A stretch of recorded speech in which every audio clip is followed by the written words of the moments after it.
Hello guys, good morning to all of you. Welcome to learn with Lakshmi Sharma. आज है विजयादशमी और मेरी तरफ से आपको हार्दिक हार्दिक शुभकामनाएं। Stay healthy and be safe on this Vijayadashami.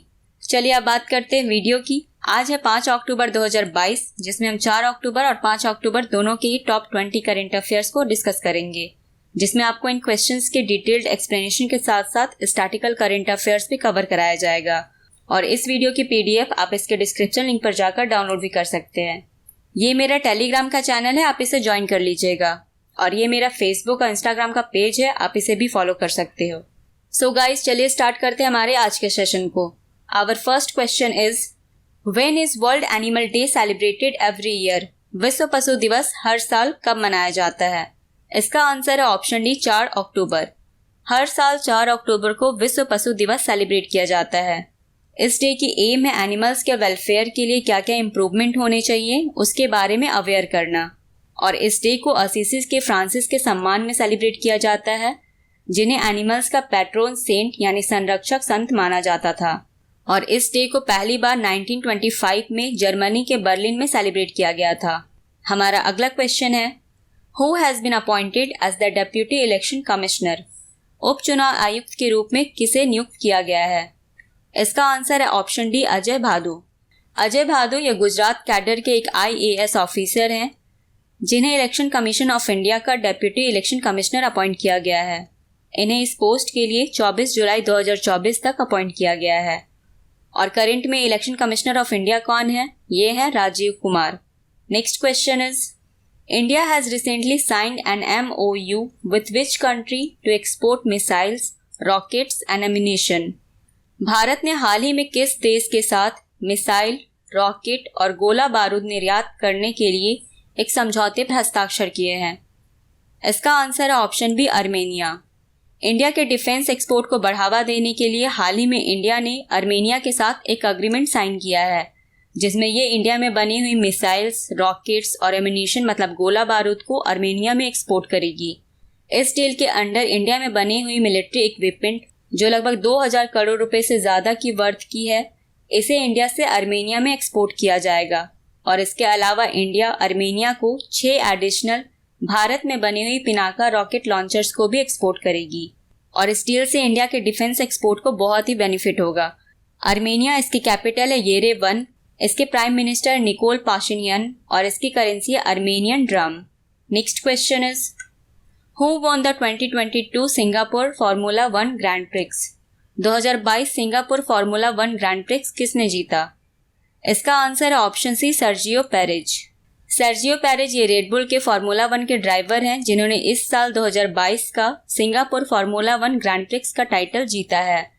इन्होंने फेरारी के चार्ल्स लेक्लर से लगभग 7.5 सेकंड पहले रेस को खत्म करके इस टाइटल को जीता है। चार्ल्स लेक्लर ये इस चैंपियनशिप में सेकंड पोजीशन पर आए हैं। Next question is, who took charge as GAIL chairman? GAIL के अध्यक्ष के रूप में किसने कार्यभार संभाला? इसका आंसर है ऑप्शन सी, संदीप कुमार गुप्ता। गेल यानी gas authority of India limited, इसने हाल ही में संदीप कुमार गुप्ता को अपना चेयरमैन और मैनेजिंग डायरेक्टर अपॉइंट किया है। संदीप कुमार गुप्ता को इस पोस्ट के लिए फरवरी 2026 तक अपॉइंट किया गया है। और इस पोस्ट को ज्वाइन करने से पहले ये इंडियन ऑयल कॉरपोरेशन के फाइनेंस के डायरेक्टर थे, जिन्हें अब गेल का चेयरमैन और मैनेजिंग डायरेक्टर अपॉइंट किया गया है। इससे पहले गेल के चेयरमैन थे मनोज जैन, जो 31 अगस्त 2022 को रिटायर हो चुके हैं। गेल ये इंडिया की लार्जेस्ट गैस प्रोड्यूसिंग कंपनी है और इसका नेचुरल गैस पाइपलाइन नेटवर्क लगभग 21 राज्यों में फैला हुआ है। Next question is, which state has bagged the first prize for Swachh Survekshan ग्रामीण 2022? स्वच्छ सर्वेक्षण ग्रामीण 2022 के लिए किस राज्य ने प्रथम पुरस्कार प्राप्त किया है? इसका आंसर है ऑप्शन ए, तेलंगाना। हाल ही में 2022 का स्वच्छ सर्वेक्षण सर्वे को रिलीज किया गया था, जिसमें इंदौर सिटी क्लीनेस्ट सिटी बनी थी। और अब स्वच्छ सर्वेक्षण ग्रामीण 2022 और जल जीवन मिशन फंक्शनैलिटी असेसमेंट को रिलीज किया गया है। इस सर्वे के अंडर कुछ अवार्ड्स दिए गए हैं, जिसमें बड़े स्टेट के कैटेगरी में पहला अवार्ड तेलंगाना को दिया गया है, जबकि दूसरा अवार्ड हरियाणा को और तीसरा अवार्ड तमिलनाडु स्टेट को दिया गया है। इसके अलावा छोटे स्टेट्स और यूटीज में अंडमान एंड निकोबार टॉप पर रही है। इसके बाद Dadar and Nagar Haveli and Daman and Diu को सेकंड रैंक दिया गया है। और सिक्किम स्टेट को 3rd रैंक दिया गया है। और जल जीवन मिशन फंक्शनैलिटी असेसमेंट कैटेगरी में पहला अवार्ड पुडुचेरी को दिया गया है, जबकि दूसरा अवार्ड गोवा और तीसरा अवार्ड तमिलनाडु को दिया गया है। जल जीवन मिशन फंक्शनैलिटी असेसमेंट क्या होता है?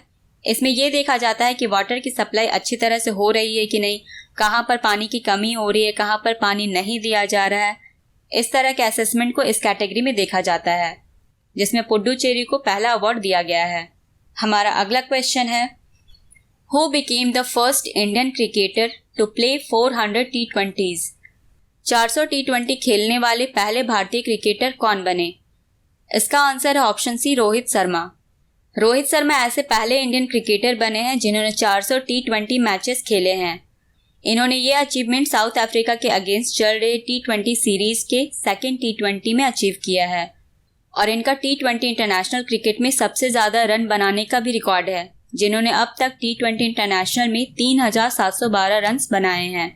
और रोहित शर्मा के अलावा दिनेश कार्तिक, विराट कोहली और MS धोनी ऐसे इंडियन प्लेयर हैं जिन्होंने अब तक 350 से ज़्यादा T20 मैचेस खेले हैं। Next question is, Arunachal Pradesh governor BD Mishra has given additional charge of which state? Arunachal Pradesh के राज्यपाल BD मिश्रा को किस राज्य का अतिरिक्त प्रभार दिया गया है? इसका आंसर है option B, Meghalaya. BD Mishra जो अरुणाचल प्रदेश के करंट गवर्नर हैं, इन्हें अब मेघालय का एडिशनल चार्ज दिया गया है। अब तक मेघालय का गवर्नर थे सत्यपाल मलिक, जिनका टर्म 4 अक्टूबर 2022 को खत्म हो रहा है। इसलिए BD मिश्रा को मेघालय का एडिशनल चार्ज दिया गया है। सत्यपाल मलिक को पहली बार बिहार का गवर्नर बनाया गया था, जिन्हें 2017 में बिहार का गवर्नर अपॉइंट किया गया था। फिर इन्हें इसके बाद 2019 में जम्मू एंड कश्मीर का गवर्नर बनाया गया था। उसके बाद इन्हें 2020 में मेघालय का गवर्नर बनाया गया था, जिनका टर्म अब 4 अक्टूबर 2022 को खत्म हो चुका है। और अब मेघालय के गवर्नर होंगे BD मिश्रा, जिन्हें एडिशनल चार्ज दिया गया है। मेघालय, इसकी कैपिटल है शिलोंग और इसके चीफ मिनिस्टर है Conrad Kongkal Sangma. Next question is, which state launch the Satyanishtha app? किस राज्य ने सत्यनिष्ठा ऐप को लॉन्च किया है? इसका आंसर है ऑप्शन डी, हिमाचल प्रदेश। हिमाचल प्रदेश के चीफ मिनिस्टर जयराम ठाकुर ने हाल ही में सत्यनिष्ठा ऐप को लॉन्च किया है। ये इस तरह की हिमाचल प्रदेश की पहली ऐप है जिसे हिमाचल प्रदेश के कांगड़ा डिस्ट्रिक्ट के पुलिस ने डेवलप किया है। इस ऐप से पुलिस को इन्वेस्टिगेशन और क्रिमिनल एक्टिविटीज़ को कंट्रोल करने में मदद मिलेगी और ये ऐप पुलिस को क्रिमिनल्स के डेटाबेस तैयार करने में भी हेल्प करेगी। इसके अलावा ये ऐप हिमाचल प्रदेश के अलग अलग पुलिस स्टेशन में जो भी ऑफेंसेस होंगे, जो भी क्राइम होगा, उसका ये रिकॉर्ड बनाने में हेल्प करेगी। Next question is, who took charge as the 37th CRPF director general? 37वें CRPF महानिदेशक के रूप में किसने कार्यभार संभाला है? इसका आंसर है ऑप्शन डी, सुजॉय लाल थाउसेन। सुजॉय लाल थाउसेन ये एक सीनियर IPS ऑफिसर हैं जिन्हें CRPF यानी सेंट्रल रिजर्व पुलिस फोर्स का 37th डायरेक्टर जनरल अपॉइंट किया गया है। इनका term as a CRPF director general नवंबर 2023 तक होगा। इसके अलावा सुजॉय लाल थाउसेन सशस्त्र सीमा बल के डायरेक्टर जनरल थे और इन्हें ITBP चीफ का एडिशनल चार्ज भी दिया गया था और अब इन्हें CRPF का डायरेक्टर जनरल अपॉइंट किया गया है। इसके अलावा अनीस दयाल सिंह को ITBP का नया डायरेक्टर जनरल अपॉइंट किया गया है। CRPF इसे 27 जुलाई 1939 को फाउंड किया गया था और हर साल 27 जुलाई को CRPF फाउंडेशन डे सेलिब्रेट किया जाता है और ITBP इसे 1962 में फाउंड किया गया था। Next question is, when is National Wildlife Week being observed in 2022? 2022 में राष्ट्रीय वन जीव सप्ताह कब मनाया जा रहा है? इसका आंसर ऑप्शन सी, 2 से 8 अक्टूबर। इस साल 2022 में 2 अक्टूबर से 8 अक्टूबर तक National Wildlife Week celebrate किया जा रहा है और इस बार 2022 में 68 National Wildlife Week celebrate किया जा रहा है। इस वीक को सेलिब्रेट किए जाने का मेन मोटिव है एनिमल लाइफ के कंजर्वेशन, उसके प्रोटेक्शन को लेकर अवेयर करना और इस वीक को Indian board of wild life ने 1952 में इस्टेब्लिश किया था। इस वीक को पहली बार 1955 में वाइल्ड लाइफ डे के रूप में सेलिब्रेट किया गया था, लेकिन बाद में 1957 में इसका नाम बदलकर वाइल्ड लाइफ वीक रख दिया गया। तब से हर साल 2 से 8 अक्टूबर तक National Wildlife Week celebrate किया जाता है। Next question is, who will be awarded the 32nd Bihari Puraskar? 32वें बिहारी पुरस्कार से किसे सम्मानित किया जाएगा? इसका आंसर है ऑप्शन डी, माधव हाड़ा। डॉक्टर माधव हाड़ा ये एक राइटर हैं जिन्हें इस साल 32वां बिहारी पुरस्कार से सम्मानित किया जाएगा। इन्हें यह अवार्ड 2015 में लिखे गए इनके बुक पचरंग चोला पहर सखीरी के लिए दिया जाएगा और इन्हें यह अवार्ड के फाउंडेशन की तरफ से दी जाएगी और इन्हें इस पुरस्कार में 2.5 लाख का कैश प्राइज दिया जाएगा। माधव हाड़ा साहित्य अकादमी और हिंदी एडवाइजरी बोर्ड के भी मेंबर रह चुके हैं और इन्हें मीडिया स्टडीज़ के लिए भारतेंदु हरिश्चंद्र का अवार्ड दिया गया है और लिटरेसी क्रिटिसिज्म के लिए इन्हें देवराज उपाध्याय अवार्ड दिया गया है और अब इन्हें 32वां बिहारी पुरस्कार के लिए सेलेक्ट किया गया है। Next question is, who was given the 2022 Nobel prize in medicine? 2022 का चिकित्सा का नोबेल पुरस्कार किसे दिया गया? इसका आंसर है ऑप्शन बी, स्वांते पाबो। स्वांते पाबो ये एक स्वीडिश जेनेटिसिस्ट हैं जिन्हें इस साल 2022 का मेडिसिन के लिए नोबेल प्राइज दिया गया है।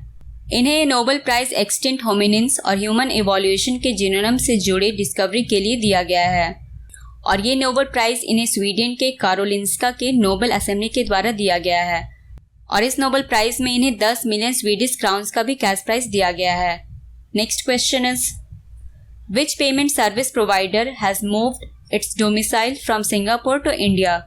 किस भुगतान सेवा प्रदाता ने अपने अधिवास को सिंगापुर से भारत स्थानांतरित कर दिया है? इसका आंसर है ऑप्शन सी, फोनपे। फोनपे जो एक payment and financial service provider है, इसने हाल ही में अपने डोमिसाइल को सिंगापुर से इंडिया में ट्रांसफ़र कर दिया है। इससे पहले फ़ोनपे की सिंगापुर में कुछ सब्सिडियरीज कंपनीज थी जो फ़ोनपे सिंगापुर के नाम से चल रही थी और अब फ़ोनपे ने अपनी सारी सब्सिडियरी कंपनीज को इंडिया में ट्रांसफ़र कर दिया है, जिसमें फ़ोनपे ग्रुप के जो भी बिजनेसेस होंगे या एंटिटीज़ होंगे अब उसका fully ownership PhonePe private limited India के अंडर होगी। फ़ोनपे इसे 2015 में फाउंड किया गया था। इसके पेरेंट कंपनी है फ्लिपकार्ट और इसके CEO है Sameer Nigam. Next question is, which became the third company to start manufacturing iPhones in India? Bharat में आईफोन्स का निर्माण शुरू करने वाली तीसरी कंपनी कौन सी बनी? इसका आंसर है ऑप्शन डी, पेगाट्रॉन। पेगाट्रॉन ये ताइवान की कंपनी है जो तीसरी कंपनी बनी है जो आईफोन्स को इंडिया में मैन्युफैक्चर करेगी और ये पेगाट्रॉन कंपनी इंडिया के चेन्नई के महिंद्रा वर्ल्ड सिटी में अपनी फैक्ट्री खोलेगी जिसमें ये आईफोन्स को मैन्युफैक्चर करेगी। इसने इंडिया में इस फैसिलिटी को प्रोवाइड करने के लिए 1100 करोड़ रुपए इन्वेस्ट किया है, जिसमें ये माना जा रहा है कि इसमें लगभग 14,000 एम्प्लॉयज़ को एम्प्लॉयमेंट मिलेगी। पेगाट्रॉन के अलावा 2 कंपनीज और हैं जो इंडिया में आईफोन को मैन्युफैक्चर करती है। ये कंपनी है फॉक्सकॉन और विस्ट्रॉन। ये दोनों ताइवानीज कंपनीज हैं जो इंडिया में एप्पल को मैन्युफैक्चर करती है। Next question is, which became India's first fully digital literate panchayat? Bharat की पहली पूर्ण रूप से डिजिटल साक्षर पंचायत कौन सी बनी? इसका आंसर है ऑप्शन बी, पुल्लामपारा। केरला की पुल्लामपारा इंडिया की पहली ग्राम पंचायत बनी है जहां पर फुल डिजिटल लिटरेसी है। फुल डिजिटल लिटरेसी का मतलब है इस ग्राम पंचायत के सभी लोगों को डिजिटल सर्विस की ट्रेनिंग दी जा चुकी है, जिसमें ये रेसिडेंट्स गवर्नमेंट के जो भी फैसिलिटीज़ या सर्विसेज हैं उसे ऑनलाइन एक्सेस करने में कैपेबल हैं। और इसके लिए 15 अगस्त 2021 को डिजी पुल्लामपारा नाम के एक प्रोजेक्ट को लॉन्च किया गया था, जिसमें इस ग्राम पंचायत के सभी लोगों को ये ट्रेनिंग दी गई थी जिससे वे डिजिटली किसी चीज़ को एक्सेस कर सके। केरला, इसकी कैपिटल है थिरुवनंतपुरम। इसके चीफ मिनिस्टर है पिनरई विजयन। इसके गवर्नर है आरिफ मोहम्मद खान और केरला के टोटल ग्राम पंचायत हैं 14। Next question is, which payment company will launch a carbon calculator for Indian consumers? कौन सी भुगतान कंपनी भारतीय उपभोक्ताओं के लिए कार्बन कैलकुलेटर लॉन्च करेगी? इसका आंसर है option A, master card. Master card ये global payment and technology company है जो इंडियन कंज्यूमर्स के लिए एक कार्बन कैलकुलेटर को लॉन्च करेगी। इस कार्बन कैलकुलेटर का नाम होगा मास्टर कार्ड कार्बन कैलकुलेटर। ये कार्बन कैलकुलेटर इंडियन कंज्यूमर्स को उनके हर परचेस पर एक कार्बन फुटप्रिंट प्रोवाइड करेगी, इसका मतलब है जब भी आप कोई प्रोडक्ट खरीदोगे तो उसको बनाने में कितना कार्बन इमिशन हुआ है उसकी जानकारी उसमें दी जाएगी। इसके अलावा इस कार्बन कैलकुलेटर से आप ये भी पता लगा सकोगे कि आपके आसपास की बिल्डिंग्स, जो आप कार यूज कर रहे हो या जो आप फ्लाइट में जा रहे हो या कोई भी आप इलेक्ट्रॉनिक इक्विपमेंट यूज कर रहे हो, उसमें कितना कार्बन इमिशन हुआ है। और इस मास्टर कार्ड कार्बन कैलकुलेटर को स्वीडिश फिनटेक कंपनी डोकोनॉमी ने डेवलप किया है और करेंटली इस कार्बन कैलकुलेटर का यूज 25 से ज़्यादा देशों में किया जा रहा है और अब ये कंपनी इंडियन कंज्यूमर्स के लिए ये फैसिलिटी को प्रोवाइड करेगी। मास्टर कार्ड इसे 3 नवंबर 1966 को फाउंड किया गया था। इसका हेडक्वार्टर न्यूयॉर्क में है और इसके CEO हैं Michael Maybach. Next question is name the combat helicopter which is inducted into Indian air force. उस लड़ाकू हेलीकॉप्टर का नाम बताइए जिसे भारतीय वायुसेना में शामिल किया गया है। इसका आंसर है ऑप्शन सी, प्रचंड। हाल ही में डिफेंस मिनिस्टर राजनाथ सिंह ने फॉर्मली इंडिया के पहले लाइट कम्बैट हेलीकॉप्टर जिसका नाम प्रचंड है उसे इंडियन एयरफोर्स में शामिल किया है। इस प्रचंड हेलीकॉप्टर को हिंदुस्तान एरोनॉटिक्स लिमिटेड ने डेवलप किया है और ये हेलीकॉप्टर वर्ल्ड की ऐसी पहली हेलीकॉप्टर है जो लगभग 5000 मीटर के अल्टीट्यूड में लैंड और टेक ऑफ कर सकती है और ये प्रचंड हेलीकॉप्टर वेपन्स और फ्यूल को ले जाने में सक्षम है। Next question is which team won the 2022 FIBA women's basketball World Cup. FIBA महिला बास्केटबॉल विश्व कप किस टीम ने जीता। इसका आंसर है option B, USA। United States की टीम ने फाइनल में चाइना को हराकर इस साल 2022 का इंटरनेशनल बास्केटबॉल फेडरेशन यानी FIBA women's basketball World Cup को जीता है और ये USA का लगातार 4th टाइटल है और अब तक USA ने टोटल 11 बार इस टाइटल को जीता है। इंटरनेशनल बास्केटबॉल फेडरेशन इसे 18 जून 1932 को फाउंड किया गया था। इसका हेडक्वार्टर स्विट्जरलैंड के माइस में है और इसके प्रेसिडेंट है हमीन नियांग। Next question is when is world space week 2022 being observed. विश्व अंतरिक्ष सप्ताह 2022 कब मनाया जा रहा है। इसका आंसर है ऑप्शन ए, 4 से 10 अक्टूबर। वर्ल्ड स्पेस वीक हर साल 4 to 10 अक्टूबर को साइंस एंड टेक्नोलॉजी और ह्यूमन कंडीशन के बेहतरी के लिए साइंस एंड टेक्नोलॉजी का क्या कंट्रीब्यूशन है उसके बारे में अवेयर करने के लिए वर्ल्ड स्पेस वीक को हर साल 4 से 10 अक्टूबर तक सेलिब्रेट किया जाता है और इस वीक को सेलिब्रेट करने के लिए 1999 में यूनाइटेड नेशन जनरल असेंबली ने डिक्लेयर किया था। तब से हर साल 4 से 10 अक्टूबर को इस वीक को सेलिब्रेट किया जाता है और पहली बार इस वीक को 2000 में सेलिब्रेट किया गया था। इस बार इस वीक की थीम रखी गई है space and sustainability. So guys, ये थे 4 अक्टूबर और 5 अक्टूबर के टॉप 20 क्वेश्चंस। टाइम है अब क्विज का। पिछले वीडियो में मैंने क्वेश्चन पूछा था इंटरनेशनल एस्ट्रोनॉटिकल फेडरेशन के उपाध्यक्ष के रूप में किसे चुना गया है। इसका आंसर था ऑप्शन डी, अनिल कुमार। अगले क्वेश्चन का आंसर आपको कमेंट सेक्शन में देना है। So the question is what rank has India secured in the global innovation index 2022। Global innovation index 2022 में भारत ने कौन सा रैंक हासिल किया है। आपके ऑप्शंस है 43rd, 40th, 11th या 37th। इसका आंसर आपको कमेंट सेक्शन में देना है। सो गाइज, आज के सेशन में बस इतना ही। मिलते हैं कल की करंट अफेयर्स की वीडियो में। अगर आपको वीडियो अच्छी लगी तो इस चैनल को सब्सक्राइब कर लीजिए और इसे लाइक और शेयर करना मत भूलिएगा। Thanks for watching guys and have a good day. Bye bye.